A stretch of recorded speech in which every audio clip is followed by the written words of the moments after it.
2-minute tool talk. This is the lower end of the Milwaukee Packout, because that's obvious. But I saw a guy on YouTube do something genius, and so he inspired me, and I copied it. So there's that, and I siliconed this and whatever, just in case it got rained on. Because these are IP67 or whatever the rating is for intrusion prevention.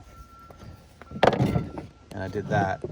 So not only is that screwed to there, but I also used hot glue when I set it on there so that it's pretty stuck on there.